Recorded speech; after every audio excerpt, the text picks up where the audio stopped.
Good morning, students. Good morning to all. On last day, we have studied about the importance of elasticity of demand, right? And I gave the study portions also as the same only. Okay, today just 5 minutes we will remind about what we have studied on last day, and we will go to the new concept. Okay, we have studied the elasticity of demand, right? When the price is going up, in which ratio the demand is change, that's called elasticity of demand. But what is the importance, what are the importance are there in the study of elasticity of demand mean? For deciding something, the elasticity of demand is very much important. First one is the price fixations. The elasticity of demand is used to fixing the price for the commodities producer is produced. So normally, the each and every seller under the monopoly and the imperfect competitions has to take into account elasticity of demand while fixing the price of his product. So not only the monopoly and the imperfect competitions, so in all the type of market, the producers want to fixing the price for their commodity. They will fixing the price for their commodities on the basis of elasticity of demand only. Before the producers fixing the price for their commodities, if he predict the demand for their commodity is more elasticity mean, he will fixing the high price. But when they are fixing the high price in normal market, it is not affected the economy because more producers will be there and everybody will be produce more commodities. Because of that, the price of commodity will be as a reasonable or lower. But if you are considering the monopoly market, he has the separate power to fixing the price for their commodities. Because in this monopoly market mean the only one seller will be there. If anybody produce any of the commodities, he will get the patent right to produce on that commodities. After that, he will get the monopoly power. In this time, if their product has more inelastic, he will fixing the high price. Okay, so but before that, fixing the price of that any commodities, if the producers want to know about the elasticity of demand, so on the basis of elasticity of demand for any of the commodity only, the producers will be fixing the price. Next, production. So the normally producers generally decide their production level on the basis of the demand for that product. If there is more demand only, the producers want to increasing the supply of commodities. If there is no demand for any of the commodities, the supplies always will be equal or normal one. So the productions also has to decided by the producers on the basis of the elasticity of demand. If any of the demand for that commodity is more elastic in the long run or the short run, he will produce more. Or if the elasticity of demand for any commodity is inelastic, he will stop the commodities or he will be increased or continue the production level. Next, distributions. So all the factor of productions will get their reward in the form of remunerations, and all the other factors also will get their remuneration in the form of salary, rent, profit, and interest. Okay, in which basis they will get their remunerations means on the basis of elasticity of demand only. If any of the commodities has more elasticity of demand, and if any of the industries are producing that commodity only, their factors of productions involved to produce that commodity will be getting the more salary.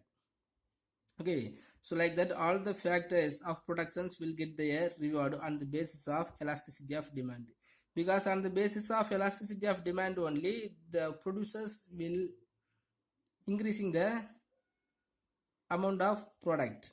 Okay, so how much amount of product is increased by the producers, he will be arranged the factor of production to produce on that amount. Okay, so all the reward for the factor of production will be distributed on the basis of elasticity of demand only. Next, international trade.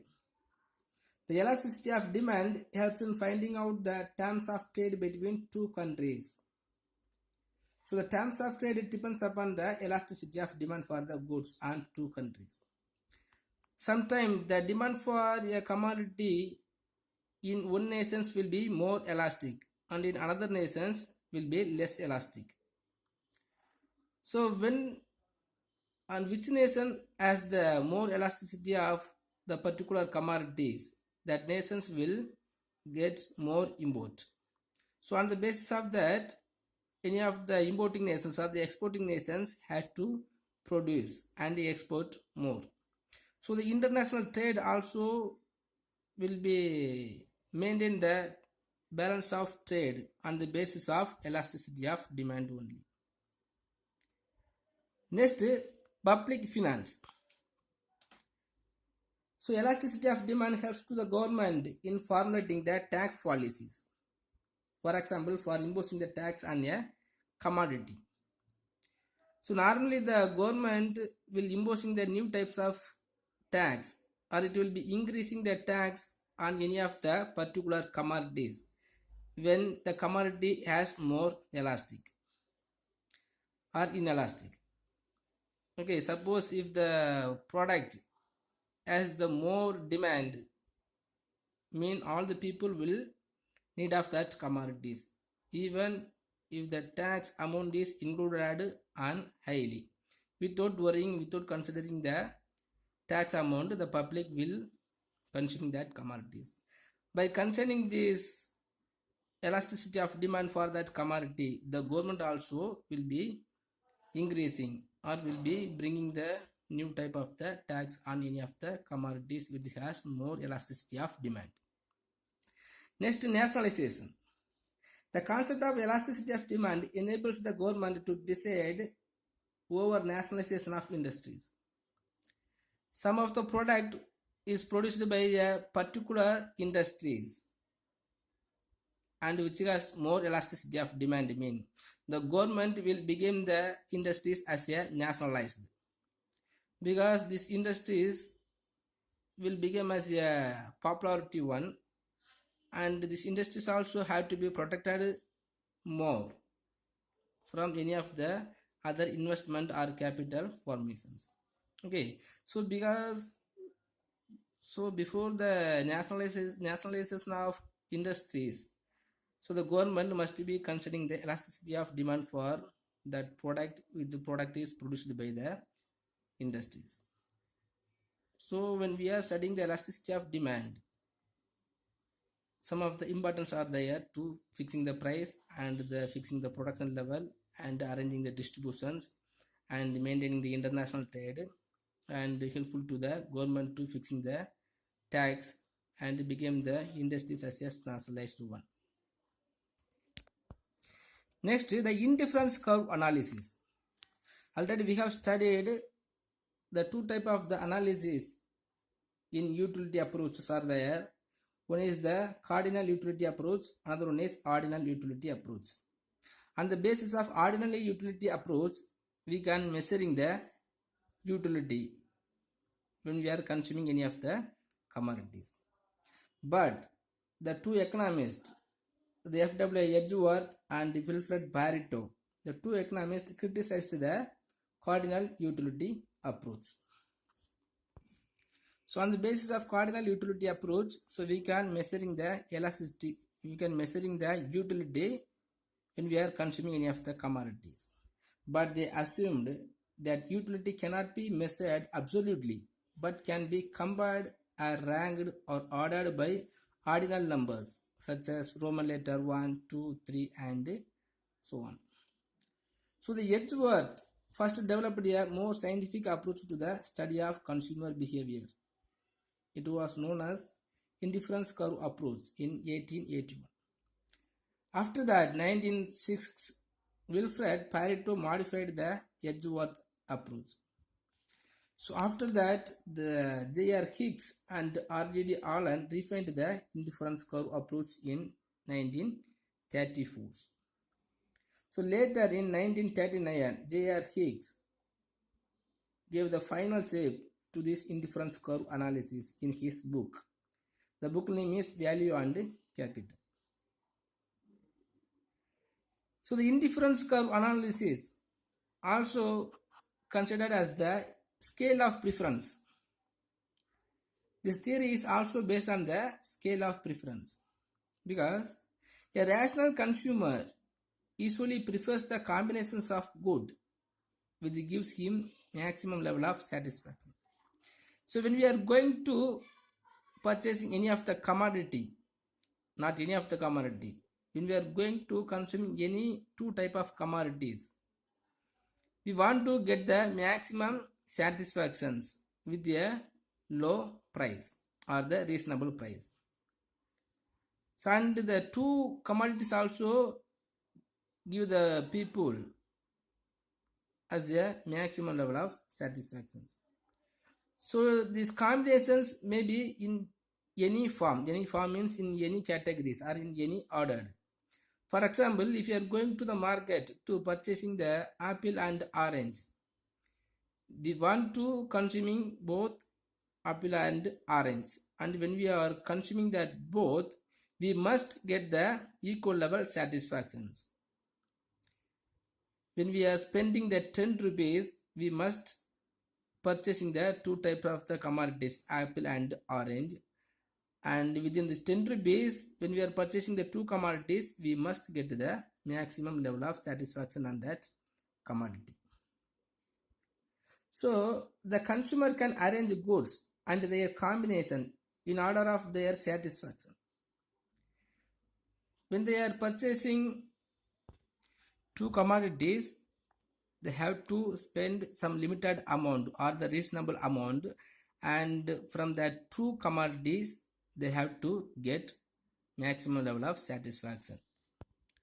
So we can consider an indifference schedule may be defined as a schedule of various combinations of two commodities which will give the same level of satisfaction. Such an arrangement of combinations of good in the order of level of satisfaction is called the scale of preference. So for explaining this indifference curve analysis, we must consider some of the assumptions. What are the assumptions means? The consumer is rational and his aim is to derive maximum satisfactions. As I told already, as a rational consumers always want to get maximum satisfaction when they are going to purchase or consuming any of the commodities. Next, the utility cannot be cardinally measured but can be ranked or compared or ordered by ordinal numbers such as Roman letter 1, 2, 3 or ABC, like that. Okay. Next, the indifference curve approach is based on the concept of diminishing marginal rate of substitutions. Diminishing marginal rate of substitutions means when we are going to purchasing two commodities, the satisfaction level will be increased on any of the commodity when we are give up to purchasing the other commodities. For example, we are going to purchasing the apple and orange. When we are losing the amount of apple, we have to get the same level of satisfaction by purchasing the apple. So next, the consumer is consistent. So this assumption is called as the assumptions of transitivity. If the consumer prefers combinations A to B or B to C, then he should prefer A to C, like that. So as a rationalized consumers will always prefer the commodities which will give the more satisfaction, right? Next, the indifference schedule. An indifference schedule may be defined as a schedule of various combinations of two commodities which will give the same level of satisfaction. When we are going to purchase the two type of the commodities, they will get the two type of the commodities in some combinations, but that combinations will give the same level of satisfactions.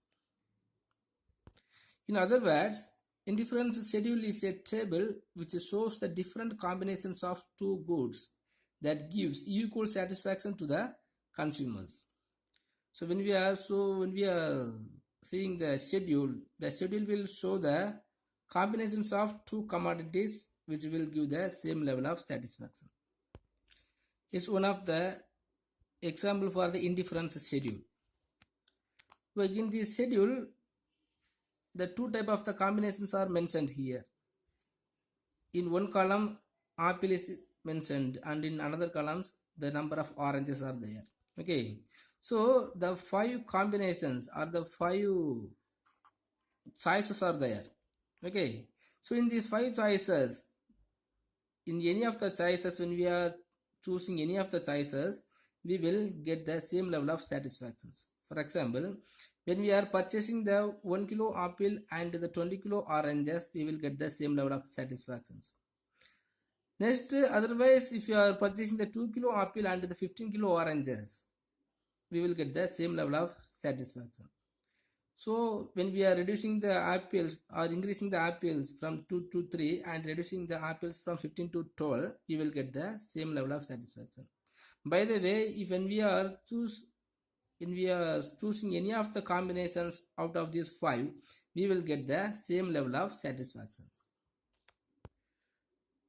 Thus, the consumers, when they are choose any of the combinations in this apple and oranges, he will never feeling loss or profit, because they will get equal level satisfaction when they are selecting any one of the combinations.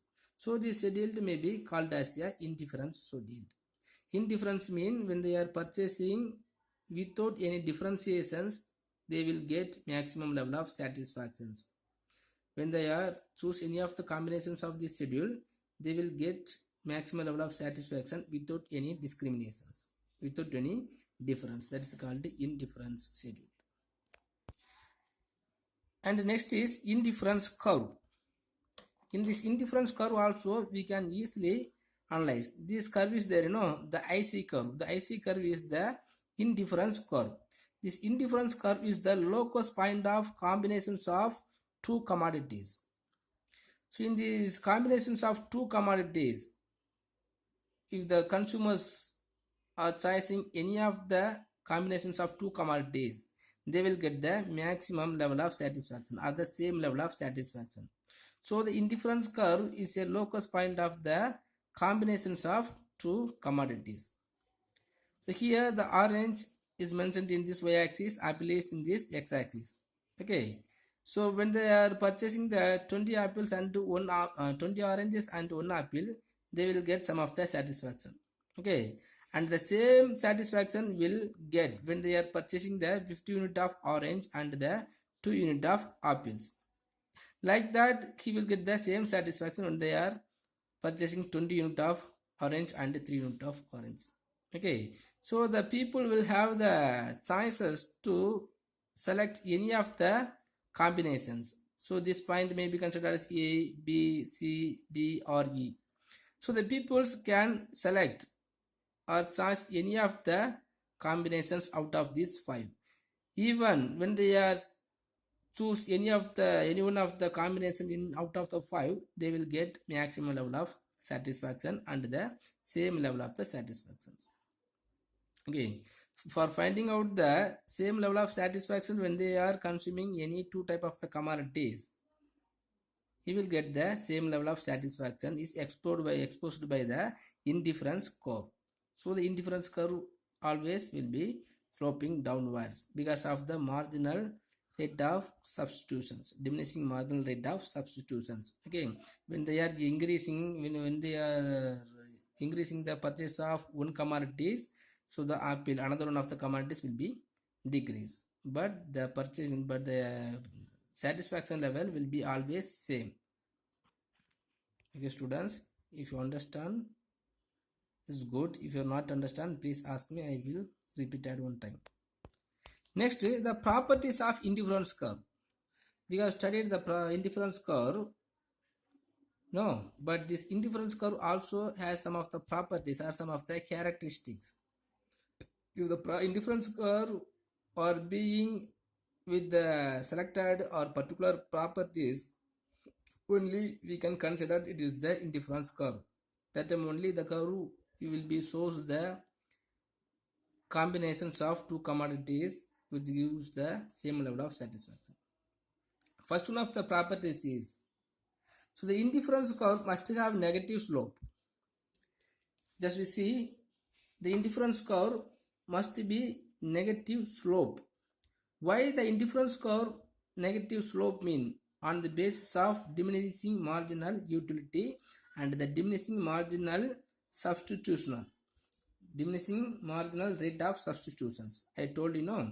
So when we are selecting any one of the point, when we are increasing the any of the commodity, any one of the commodities, he will give up to purchasing any other substitutions commodity, but he will get the same level of satisfaction. So the indifference curve has a negative slope, which denotes that if the quantity of commodity Y decreases, the quantity of X must increase. So if the consumer to stay on the same level of satisfaction, so when there are two commodities, the tea or coffee is there, so he will be purchase tea or coffee. When they are increasing tea, there is no need to purchasing the coffee. Okay, but he will get the same level of satisfactions. So the marginal rate of substitutions, the diminishing marginal rate of substitutions. One substitute, the one rate of demand for one commodity is increased, the demand for another one substitute commodity will be decreased. So the indifference curve always will be negative slope. Okay, next, indifference curve are convex to the origin. Indifference curve to convex to the origin. So we can take the same diagram. So the indifference curve always convex to the origin. So indifference curve are not only negative slope but are also convex to the origin. The convexity of the indifference curve implies that not only the two commodities are substitutes for each other, but also the fact that the marginal rate of substitutions between the goods decreases as a consumer moves along an indifference curve. So when they are moving along the indifference curve, the substitutional rate will be decreased or increased. When the substitutional commodities are changed as they decrease or increase, the indifference curve will be negative slope and it will be shows the convex to the origin. Next, the indifference curve cannot intersect.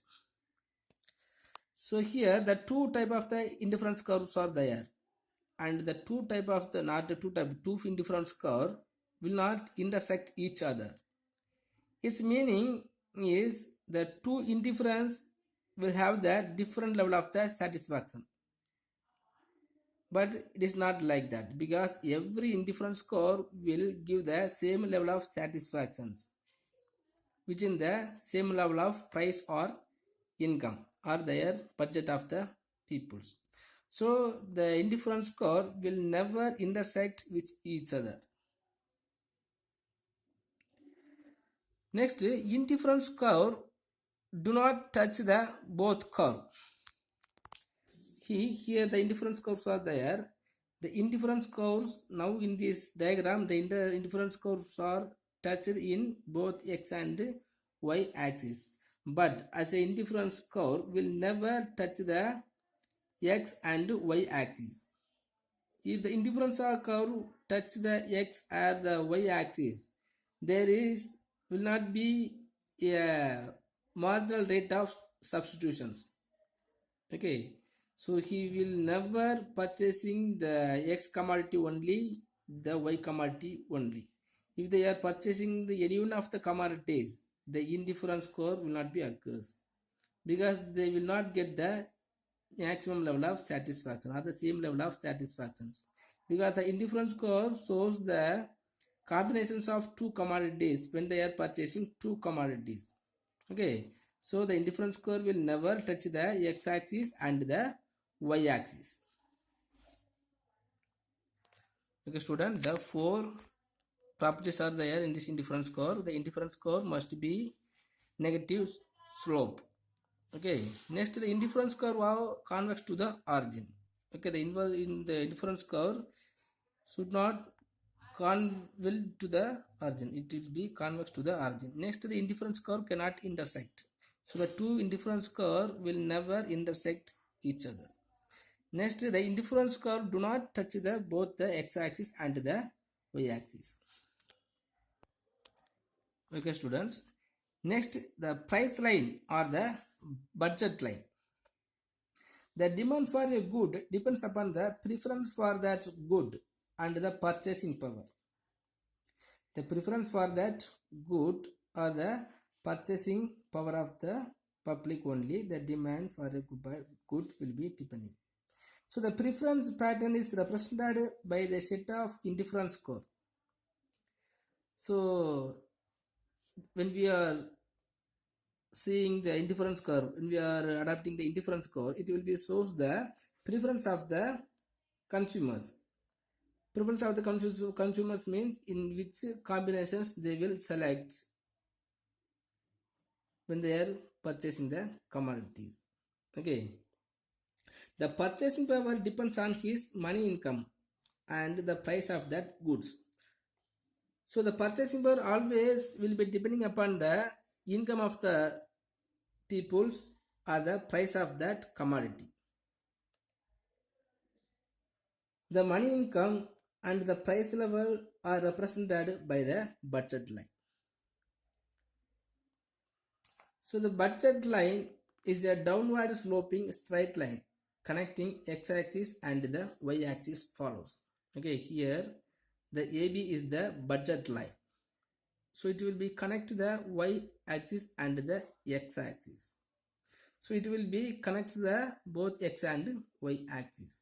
Here the OA level is the income. So OA and the OB is the price for that X or Y commodities. So the budget line is the line joining the various combinations of the two goods which the consumer can buy at a given price and income. So here we have studied the indifference map. More indifference curve will be there. Okay, but when they are consuming any of the commodities or before going to purchasing any of the commodities, we must consider the amount which has holded by the peoples, or we will consider the price for that commodities. Okay, if the price of any of commodities more, we will purchasing less. Otherwise, if you are not worrying about the price for that commodities, we must have more amount. So if we have the two chance only, we can select any of the indifference curve. Okay, for example, if we have 100 rupees, so below the 100 rupees only we should purchasing any two type of the commodities. Okay, but if you are considering the point A, okay, this point is point A and this is the point B mean, so we cannot able to purchase any of the commodity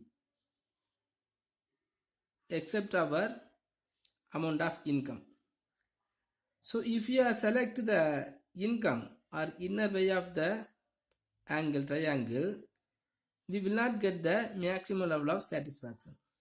So when we are preferring any of the indifference curve, we must considering our income or the price of that commodity. The income or the price of that commodity is represented by the budget line. Okay, so within this or below this budget line only we can purchase, otherwise we cannot, or when the budget line is tangent on any of the indifference curve only we can purchase any of the commodities. Okay, for example, we have 100 rupees, so below the 100 rupees only we can purchase any of the commodities. and we cannot purchase any of the commodities above the 100 rupees. Okay, so we must consider the one budget. The budget must be tangent on the indifference curve. Next, the consumer's equilibrium. I told as I told the budget line. As a rationalized consumers will select any of the indifference curve. So the four type of the indifference curve are there. The four type of the indifference curve also will be giving the different type of the combinations of two commodities. Okay, but when we are select or before we select the indifference curve, we must consider our budget line. So our budget line, when we choose any of the indifference curve, we must consider our budget line. Okay, the budget line and the indifference curve also have to be tangent. So the budget line must be tangent on the indifference curve.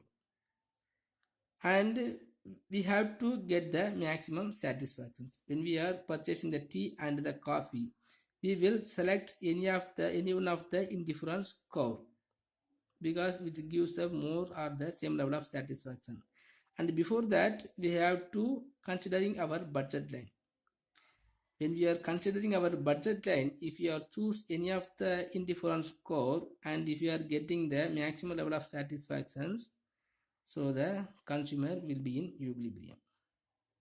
Okay, so normally the most of the rationalized consumer will select the indifference curve 3. Will select the indifference curve 3 means, so on below the budget line, they will consider any one of the combinations of two commodities.